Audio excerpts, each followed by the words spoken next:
Hello everybody and welcome to this tutorial. Today I will show you another brute forcing method, primarily because the one that I've showed you previously does require you to gather some information prior to the attack itself, primarily because you cannot perform a brute force attack for every possible combination out there for the WPA2 passkey. Why? Well, simply because you have too many of them to try and you don't have enough processing power. The best you could do is combine, let's say, the best a home user could do is combine pretty much all of the devices that they have in the house. For example, your smartphone, a tablet, a laptop, a computer, and you could combine the processing power of all of those devices and basically distribute the decryption cracking onto all of those devices. However, even then, you would still find it very difficult, and you would still have way too many combinations to deal with. Again, you have online services, which you can rent servers to do this, but that costs money, and yeah, it's not easy to come by these days. Anyway, do not despair. There's no reason to panic or anything of a kind. I know that the previous method is somewhat difficult and it does require you to actually go out there and gather some information on your own. However, this method that I am about to show you doesn't require you to gather much information at all. Basically, what somebody has come up with is this extremely stupid idea of PIN authentication for wireless networks.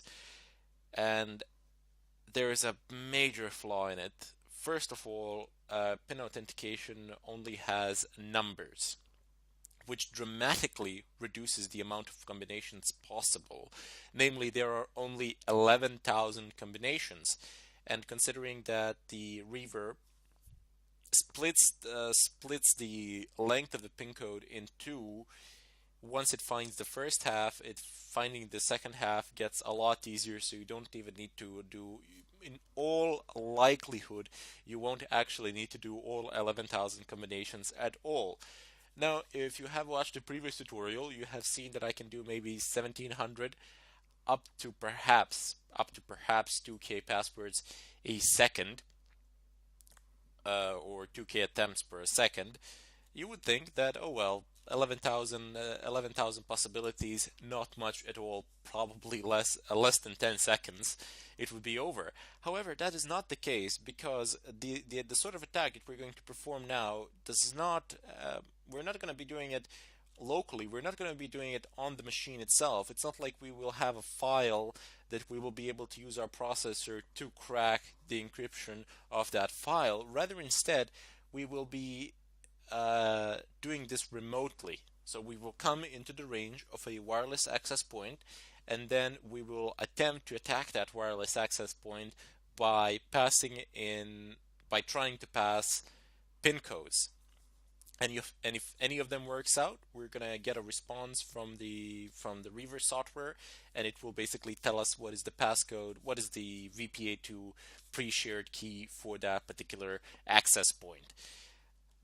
The downside of it all is that most of the routers these days, even though the brilliant router manufacturers have actually decided to put PIN authentication to be enabled by default on most of the routers out there, they did fortunately put a preventive measure, which is the router itself basically locks after you've passed the incorrect PIN several times. It will lock and it will not allow any PIN authentication of whatsoever to go on for a certain period of time, usually maybe an hour or something of a kind. You can immediately deduce from this that this leaves possibilities for numerous DOS attacks, and all you would have to do is authenticate falsely a couple of times, and PIN authentication will be disabled for pretty much anybody there. And there are a good amount of networks out there who rely primarily and only on PIN authentication. Why, I have no idea. So, without further ado, I have showed in the previous tutorials, if you don't have Reaver installed, how to install it. But in this particular one, I'm gonna just go ahead and use it. I won't do any of the installation procedures because they're already done in the previous tutorials. So just go ahead and type in reaver --help, and you will get a ton load of options. I mean, well, maybe not the ton load, but certainly a good amount of options. We will be using some of them. More likely than not, when dealing with different kinds of routers, you will be you will be required to use some of these options, to use some of these arguments, primarily because uh, yeah, different routers have different configurations, and you want to be able to hide your attacks or to mask yourself somehow. Not because you're gonna get detected or something like that, because it's not likely that anybody can actually track you down if you are attacking a wireless access point, if provided, of course, that you are not authenticated with it. If you are not authenticated with the wireless access point, and if you're just attacking it like this via wireless radio or something of a kind, basically there's almost no way to detect you. There's no way to find your physical location or to identify you. Sure, your MAC address will probably show somewhere, but what do you care? All you need to do, as I stated in the previous tutorial, is type MAC changer and change it. No problems. If you don't know how to change the MAC address, just go back a tutorial or two, and you will find a section called, not a section, you will find a tutorial called MAC or MAC changing or something of a kind, but it will have a word MAC in it, MAC. And there I have explained in great detail how you can actually hide your MAC address without any sort of problems of whatsoever. Uh, the primary things that we're going to be using today, the primary arguments, that is I interface, and we will of course need the BSS ID or MAC of the target access point. Before we do that, as before with aircrack-ng, we do need to do a couple of things. We need to set the mode of our network card. So I'm not going to go into great detail how to do it here because I have explained it in the previous tutorials. Here I'm just going to do it, and hopefully you will be able to follow through. If not, just go back a tutorial or two and see I have given detailed explanations there. So just type in ifconfig, oops, some fig, type in the name of your wireless access card and bring it down. Oops, operation not permitted. I'm not root, of course.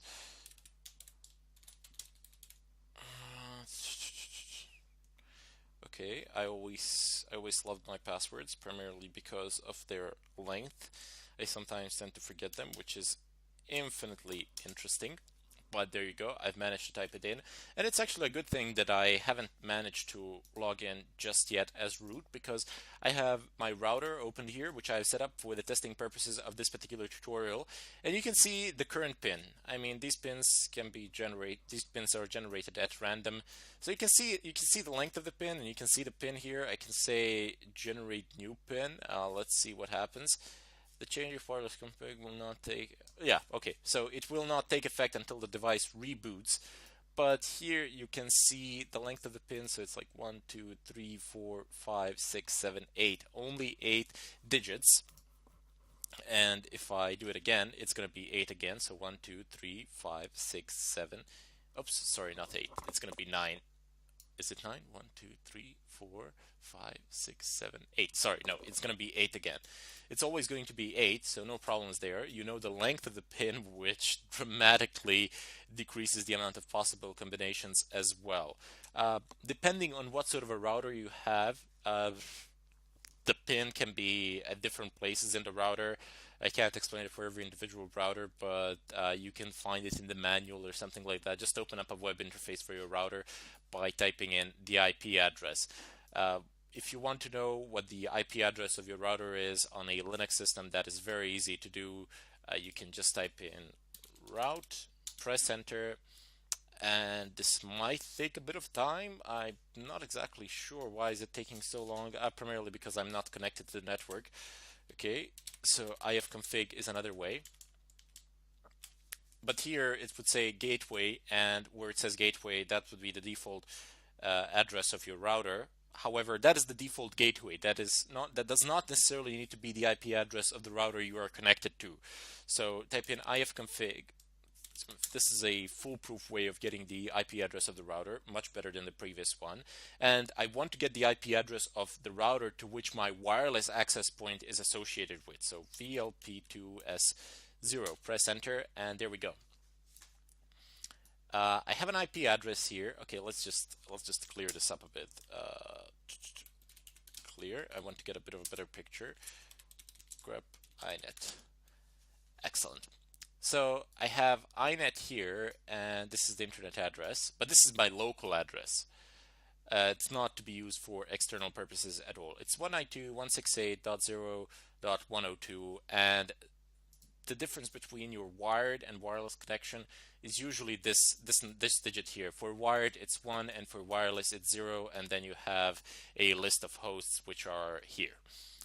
Anyway, my IP address in my local area network that my wireless interface has is 192.168.0.102.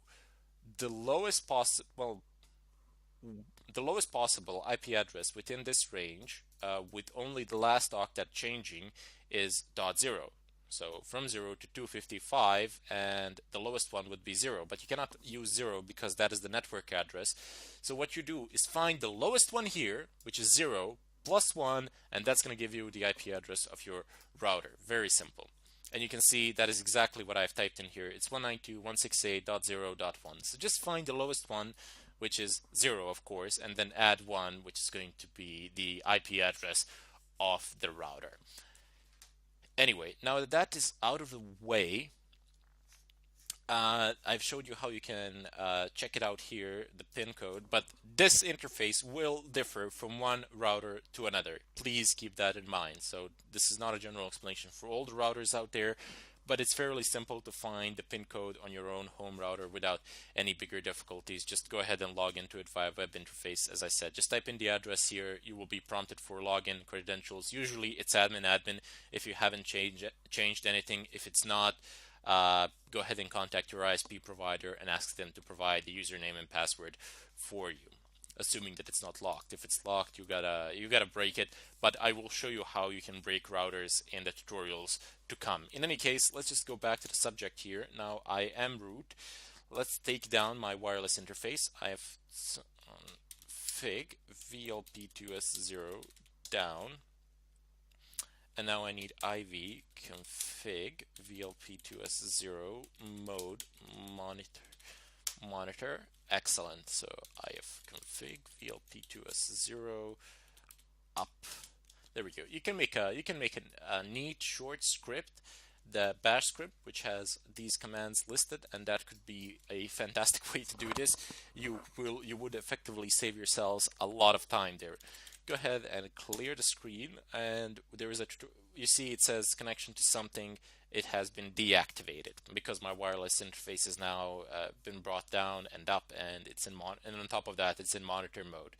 Now there is a program which I've used in the previous tutorial, which is a part of the aircrack package. It's called airmon-ups-ng, and I want to check VLP2S0 for any possible problems. I have explained this in the previous tutorial.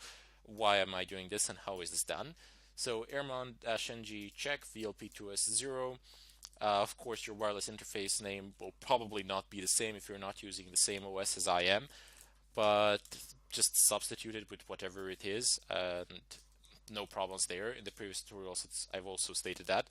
Here we have a list of problems, as I like to call them. These are the list of, the primary problem is the network manager, because it's generating a lot of the other things up here. So let's just go ahead and kill them.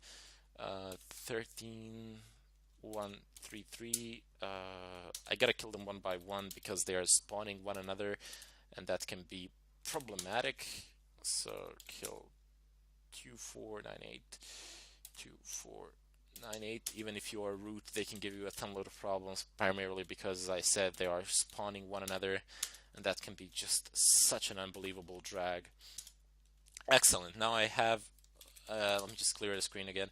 Now I have ran the check once again to make sure that I don't have any problems. If you're afraid that you will kill something that you don't want to kill in terms of networking, don't worry. Anything from that list will auto-generate pretty much the moment you reinitiate your network manager. You can just type in service network manager restart, and all those processes will be generated. If you don't want to do this, you can just reboot the machine and you will have pretty much the same effect, no problems. So just go ahead and clear the screen. before I actually start using reaver, which we have installed previously, I do need to check for wireless connections within my area, and I do need to check whether they are vulnerable. Very important thing to do. And that I will do in the follow-up tutorial. We will use the wash command in order to find these interfaces, in order to find these wireless access points. Until then, I bid you farewell, and I hope to see you there.